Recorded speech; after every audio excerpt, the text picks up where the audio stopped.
Hi mga kaisinyan Freedom Board, welcome back again dari sa tong YouTube channel og karon another confession asad ang atong basahon. Pero before ana ay kalimot sa pag-subscribe sa tong YouTube channel ug pagtuplok sa notification bell. Og karon mga kaisinyan Freedom Board, ladies and boys, ako si Bay Gamay ug ako nang basahon ang confession karon. Hi Bay, ug sa tanang mga naminaw karon. I just want to share this story of mine. Gikan ko og Bukidnon ug nag-adto ko sa Cagayan de Oro para mag-eskwela. Naman ko'y auntie nga didto nagpuyo, so didto ko nagstay sila ha, since kabatch rapod nako ang akong igagaw. After a few months, magsugod na ang klase, then every time mulabay ko sa post na ay magsigi og panitsit.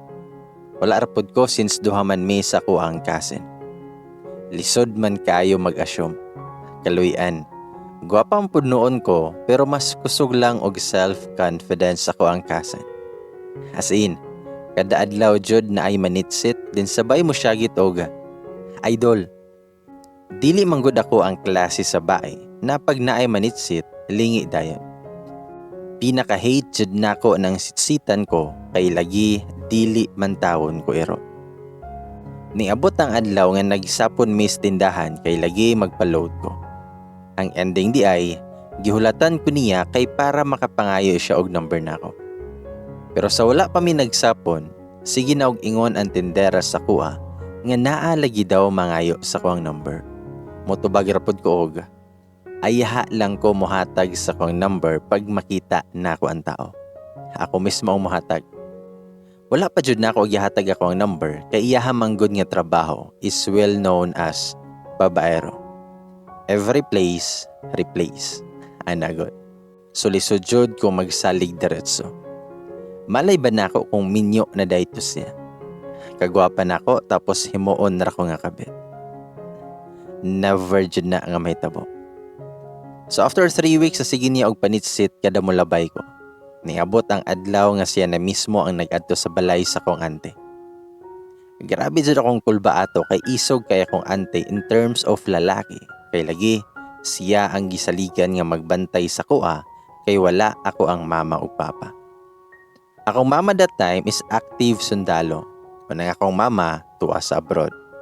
Sa moto, nananghid siya sa kong ante nga kung pwede, iyahang pangayoon akong number. Sa moto, nga ako ang gihatag. Pero dili jud ko dalagang Filipina na mahinhin kunuhay. Gara-garaon jud ko sa personal. Naalang jud ko'y trust issues. After 2 months nag-getting to know stage, nanguyab na siya nako. Pero sugod atong adlaw nga ning bisita siya sa balay sa kong ante para mangayo og number, sige na jud noon siya og pamisita.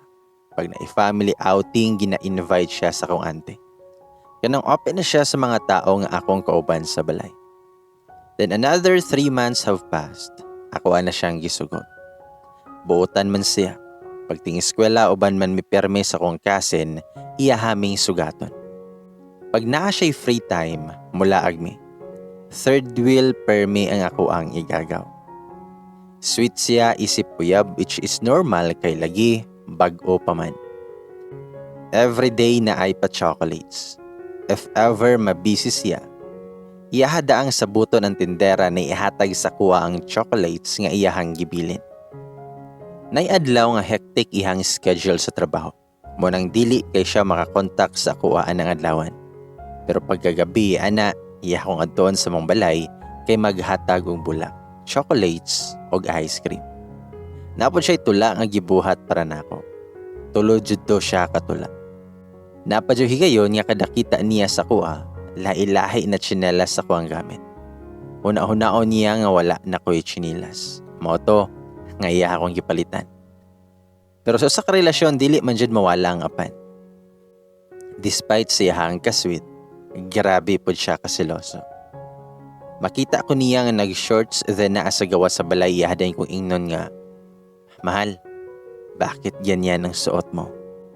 Huwag ka nang magsusuot ng maiiksi katulad niya. Sa mo to mag-away mi. Sakit kayo mga words nga ihang masulti usahay sa kuha. Pero wala ra ko niya gipamalikas sa.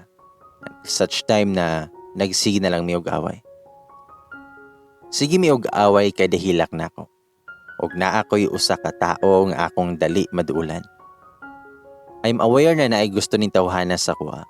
Pero mas comfortable ko pag siya ako ang istoryahan paahin sa mga kasakit nako sa kinabuhi. Iyaha kong gina-comfort. Ug kung magsakit ko, maski layo kayo iyaha gihapon kong ginahaturan og tambal. As in kada heartache nako siya jud ang ako ang madali-dali. Month of December, ning uli ako ang uyab sa ilaha sa Luzon.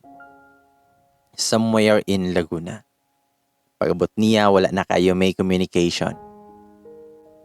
Naguba pa jud ako ang cellphone, so wala jud may communication. Hangtod sa nimbalik ko sa Bukidnon, nga walay closure namong duha, ni Mr. Sakuragi. Mr. Sakuragi na lang ang ako ang itawag siya. Kabalo ba kabay ning sakay ko og bus nga gahilak kay sakit sa kumbuot nga mulakaw. Pero before siya naglakaw pauli sila sa Laguna, ihatagan ko niya og singsing ang last na tula nga iyahang gibuhat. Wala jud ko nag-expect nga mao na to ang last namo nga panagkita. Dayon diri na ta sa lalaki nga sige og comfort nako. Ato mga panahon na kaning tawhan nag-apply pa lang og trabaho. Before ko nag-uli sa Bukidnon, nagsabay mi og simba. Kadto nga adlaw nga giampo jud nako sa Ginoo nga unta makaila og makauban na nako ang lalaki nga mo love ug mo pangga sa kuha. Kaya ato na time gikapoy na jud ko anang temporary nga relationship lang. Gusto jud nako ng permanent na. Hangtod nanguyab ning tig-comfort nako anang adlaw pod. Pero ayha na daw nako tubagon pag makagraduate na siya sa profession nga iyahang gipili. Niabot ang panahon nga ang love nako kay Mr. Sakuragi ning fade kay nagkadugay na. Nagkahinay-hinay na pud ko og ka-fall kay Mr. Comfort. Murag habol, comforter. Bitaw. And then fast forward, 3 years na mi ni Mr. Comfort. Nagplano nami na mag-settle for good kay stable naman iyahang trabaho. Sa 3 years, wala na pud may communication totally ni Mr. Sakuragi. Until such time na naka-receive ko og friend request gikan kay Mr. Sakuragi. Gidadma lang na ako. Nag-PM pa siya, kumusta ka na? Sa tanan pa naman jud nga adlaw. Sa adlaw pa jud kong kanusa nga ikasal nako. But still, wala na ako siya nakalimtan. Dili tungod kay love na ako siya.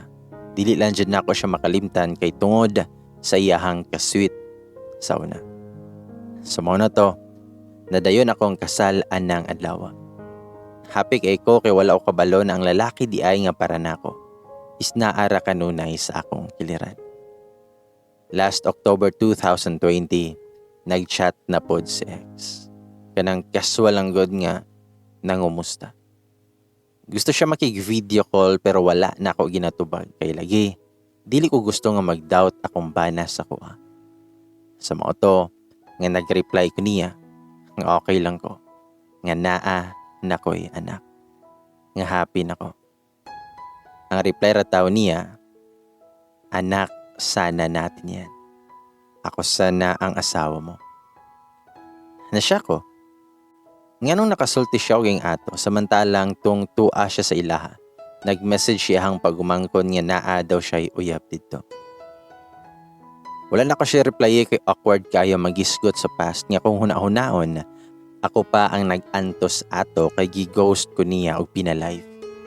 Though, friend me siyang mama sa Facebook. Maulaw pug ko mo approach no kay baibi ako.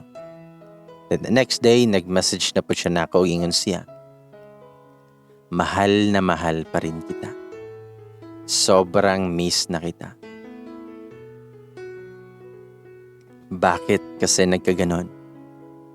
Akora po siyang igiingnan nga siguro hindi talaga tayo ang para sa isa't isa. Alam naman natin na hindi ako ang nagkulang. Nung umuwi ka sa inyo, tinawagan kita. Sinabi ko, what if pupunta ako sa inyo? Susunduin mo ba ako? Pero tinawanan mo lang ako. After ato, nag-sorry siya. Pag-sorry niya, muragi ko si akong heart. Okay. Year 2021, kung January, nag-message na pud siya. Still, casual lang gihapon. Sige ra siya ingon na, miss na kita. Miss ko nang sigawan ka pag maikli ang suot mo. Mag-send na lang ko og emoji niya. Mga second week of January, nag-decide na ko na i-block siya. Kay para po dili na ko mabother kung unsa iyahang bation every time mag-post ko about sa kong family.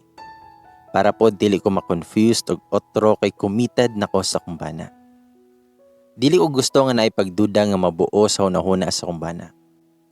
Pero, ang akong ginakagulan karon is kanina po akong bana. Kay recently last March, na sudden changes sa akong bana. Wala ko kabalon sa rason.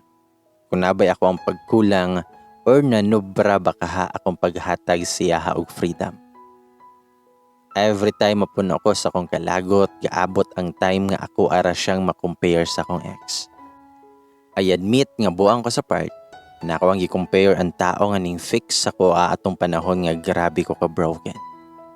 But still, gusto lang man jud nako i-express akong gibati. Kay pag ako siyang i-text, then makamatikod siya na nasuko ko. Dili naman noon ko niya replyan. Pero karon, ako na lang jud ang musabot kay kabalo ko nga dili po dalim iyahang trabaho dito. Pero kinahanglan ba na ako na lang permi ang musabot? Kung sa paghatag pod sa kong needs isip babae wala man siya nagkulang. In fact, napas ako ayang sweldo. Needs siyang anak walay problema jud.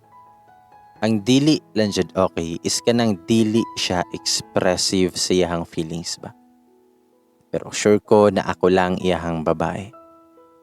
Gisabot ko niya sa kong batasan nga di masabtan. Mas sinyawa na jud kay ko og batasan nagstay gihapon siya. And for that, I'm thankful. Lesson learned na lang jud siguro nako. Nga expect the unexpected na lang jud. Kay mas okay jud ang plano sa Ginoo. Maroto bay gamay. Thank you sa paghatag og time para makamaoy ko. God bless.